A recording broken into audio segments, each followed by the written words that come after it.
Now, for the one that shocked me the most, microwaving the potato. This potato started out at 60 grams, making this potato 46 calories.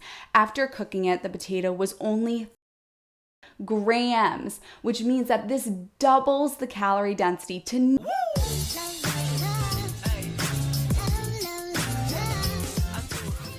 Hello, my honeys, it's Emmie. If you're new to the channel, welcome. My name is Emmie. I'm a nutritionist and the creator of the Slim on Starch program. If you want to work with me one-on-one as well as a mindset coach and a nutrition coach, go to healthyhunnies.org or just click the link in the down bar. What is calorie density? Calorie density is the measure of the amount of calories per pound that a certain food has.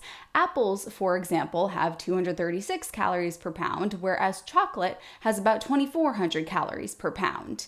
Every food has a different amount of calories based on 1 pound. When you eat in line with the principles of calorie density, which is what I help my clients do, you're eating foods from the categories of starch, vegetable, fruit, and legumes, which are all under 600 calories per pound. And studies show that humans eat about 3 to 5 pounds of food per day. And if you're only eating foods that are in that under 600 calorie per pound range, then you naturally won't be eating too many calories, resulting in weight loss or weight maintenance. If you're eating 3 to 5 pounds of food per day and you're eating food that's 2,000 calories per pound versus food that's 500 or 600 calories per pound, you're eating the same volume and the same weight, but as you can see, you'd be eating way more calories.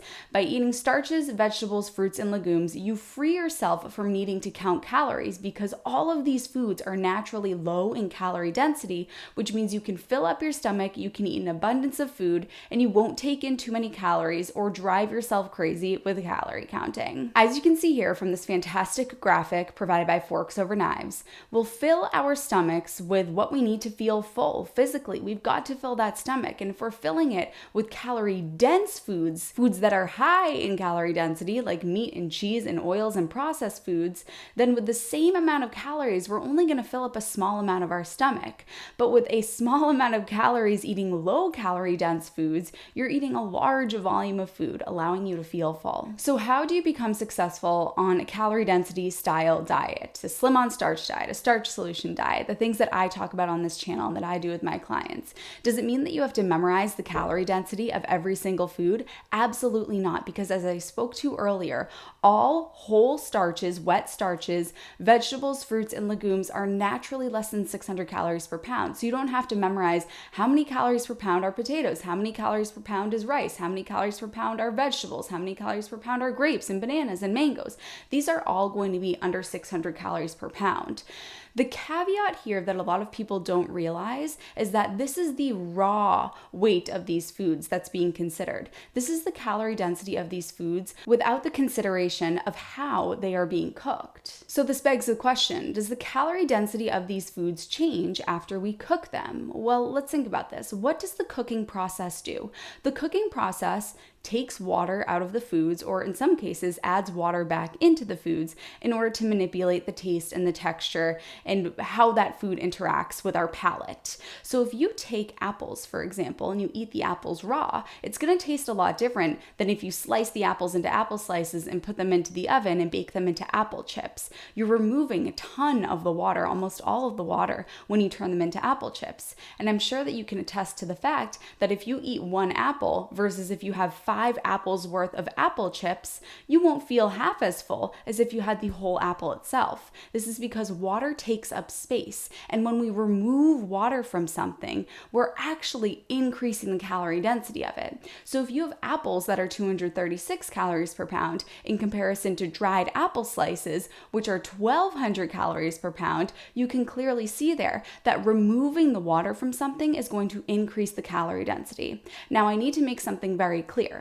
Let's say that you have one apple, and that apple is about 150 calories. If you take that one apple and you turn it into dried apple slices, you're not increasing the amount of calories in that apple, but you are increasing the calorie density. So if you have 1 pound of apples versus 1 pound of apple slices, you're going to have a lot more calories in that 1 pound of apple slices versus the 1 pound of apples. So it doesn't increase the calories of the actual apple, but the calorie density is increased. It's like the comparison between a pound of bricks and a pound pound of feathers. If you have a pound of feathers, you're going to need a huge quantity in order to get to that pound of feathers. So that would be considered a low calorie dense food, versus if you had 1 pound of bricks, you only need a half of brick in order to make that become a pound. So that would be considered a high calorie dense food. You see what I'm saying here? So what I decided to do was calculate the calorie density of potatoes for every single cooking method that I see people use for them.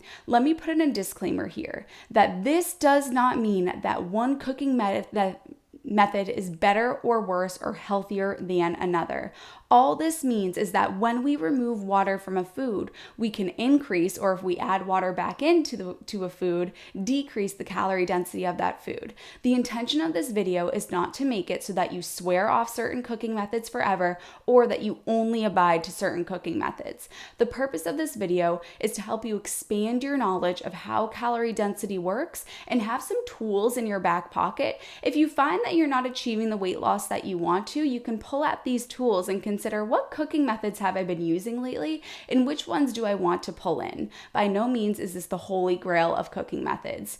Please keep that in mind and use this as a way to empower yourself about how calorie density and cooking methods work, as opposed to taking this as gospel for what you should do for cooking and what you shouldn't do for cooking. Raw potatoes are 347 calories per pound. I decided to steam the potato, boil the potato, microwave the potato, bake the potato, and air fry the potato, and calculate what the calorie density of all of these potatoes are after cooking.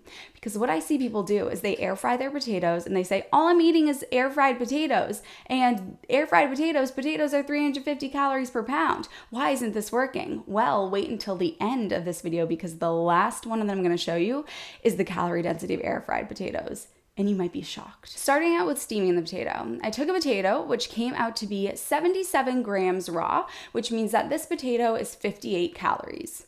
After steaming the potato turned out to be 79 grams, which means that it actually absorbed water in the steaming process, which means that this turns the calorie density of potatoes down to steamed potatoes being 333 calories per pound, in comparison to the raw potatoes being 347 calories per pound. Then moving on to the boiled potato. Now, you may have heard that the most satiating, satisfying food on the planet is the boiled white potato, according to the Satiety Index of Common Foods, and that is true.